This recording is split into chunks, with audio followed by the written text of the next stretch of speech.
Sing me a song of a lass that is gone. It's finally here. Today is the day. It is the 23rd of November 2021, and this Droughtlander, the book Droughtlander, is finally over. Oh wow, what a book. Look how thick it is. Lots of chapters, lots of things happening, and I want to go through each and every single chapter as a video with you guys today, starting with chapter 1. Now, throughout this book, I may, on the occasion, join 2 chapters together. It will depend on the length of the chapter, but I'm hoping that each chapter will be an individual video. Today's video, spoiler for everything discussed or I read in chapter 1. So guys, if you haven't read it and you don't want to know what happens in each chapter, today's, again I say, chapter 1 only. Do not watch any more of this video. Click away, go read, go listen, go anything you want. Come back and we can discuss chapter 1. The lead up to this book has been just so astronomical. I mean, I have talked about it a lot. I have read about it a lot. It's finally here. So when we first open up, we have our, our information and our normal books. What I love about this book is we then get a map to point out exactly where Fraser's Ridge and some other key areas are in the Americas. And then we have the elusive Outlander family tree. Now, I mean, I know for a fact that the family tree is also at the back. I have not looked at it. I am refusing to look at it until I have read this book. So, I mean, as I read each chapter, I will be jumping on and talking about it, so I will not know what is next. This is going to be the longest read I've ever done, as in pausing per chapter. So that's when I said earlier, if there's smaller chapters, I might combine, but I really don't think there will be. The Outlander family tree, this is fantastic. I am so thankful that this is in the book, because it was starting to get a little bit, how's it going, who is who, when I listened to the books. To have it here now that I can look at and physically go, oh, right, okay, I can connect some dots. The fact that it's in the back of the book scares me. It means something is going to change or we're going to add, which is totally fine.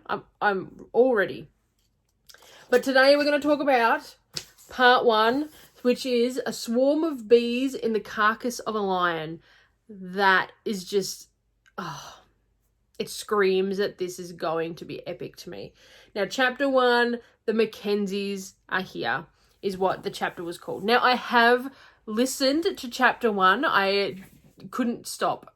As soon as I sat down with this book, I was like, no, I'm going to audiobook it. I jumped straight in and started listening. So chapter 1, let's talk about it. Again, last chance for spoiler alert. Chapter 1, we're about to talk about it. So at the very end of Written in My Own Heart's Blood, we seen Bree, Roger and the kids making their way back to Fraser's Ridge, where Claire and Jamie got their first glimpse of them coming up the mountain. I did say in a previous video that I didn't think that there would be a reunion style setting in this first initial opening of the book, and I was kind of correct. So when we first jump into bees, Bree, Roger and the kids and Jamie and Claire are sitting around a fire, and it's a few hours after the initial meet. I am totally fine with the way this has come about. I mean, I'm going to be fine with everything in this book. But the fact that they didn't, go over the hugs and kisses and things like that as they have in previous reunions, so to say, I love that it was jumping straight in and it was just happiness and everyone was calm and they were already there reconnecting. They hadn't gone into why they had returned, but it was just so nice to see. It was like familiar. It was just like, it was familiar and it felt like home, and it felt like you were reading something that was already comfortable, if that makes sense. A key point of this chapter that really stuck in my mind was the fact that Claire and Jamie go into fairly decent discussions about Faith. Now, Faith hasn't been brought up very much over the last couple of books. I mean, we do have little glimmers here and there, but this sort of dialect between Jamie and Claire, it really stuck it into your mind.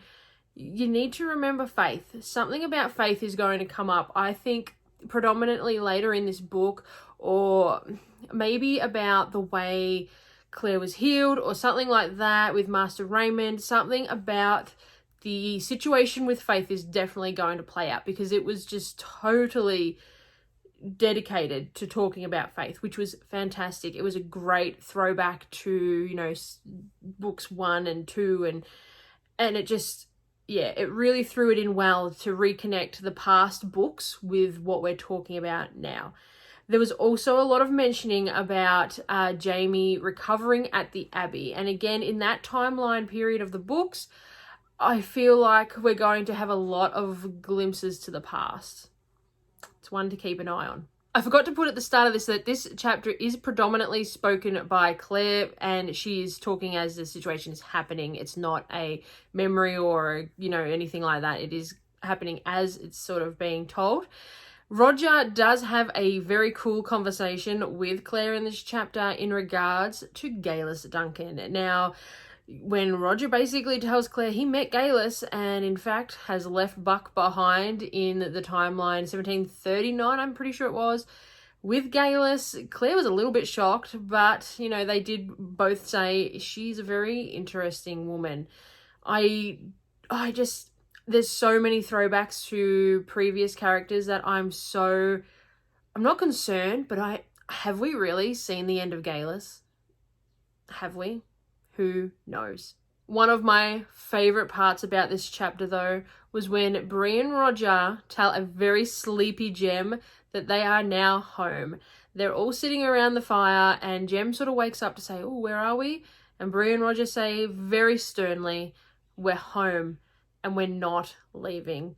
This obviously sent a sigh of relief through Jamie and Claire, and it's just such a nice lock-in that it seems, fingers crossed, that Bree, Roger and the kids are going to stay at Fraser's Ridge for the future, or for the near future. I mean, who knows? Chapter 1. But it's a nice lock-in feeling that they're going to stay there, I hope, with Jamie and Claire. I'd love to know what you thought about chapter 1. Please drop all your comments below. What are your theories about this book? What do you think is going to happen?